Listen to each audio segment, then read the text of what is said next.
ኢራን የነዳጅ መተላለፊያውን እዘጋዋለሁ፣ አሜሪካ ደግሞ ትዘጊውና መጥፊያሽ ነው የሚሆነው። ሁለቱ ሀገራት በሆርሙዝ ሰርጥ ጉዳይ ተፋጠዋል። የኢራን ፓርላማ ሆርሙዝ እንዲዘጋ ወስኗል። አሁን የሚጠበቀው የአያቶላህ አሊ ካሚሊ አንድ ፊርማ ብቻ ነው።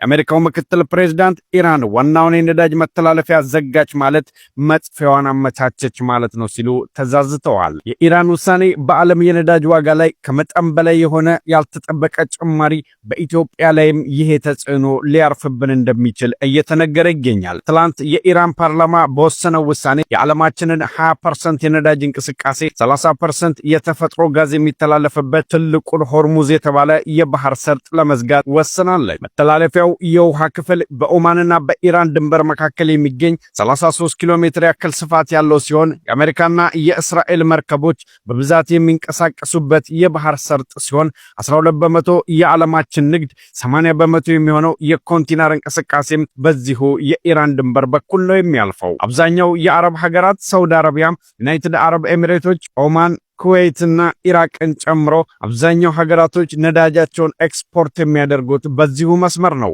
እውነትም ኢራን ኤቭሪዋን ዊል ፊል ኢት ሁላችሁም እንዲሰማችሁ አደርጋለሁ ያሉትን እየተገበሩት ይመስላል። በዚሁ የኢራን ውሳኔ በቅርብ ጊዜ ውስጥ የነዳጅ ዋጋ በከፍተኛ ሁኔታ እንደሚጨምርም ይገመታል።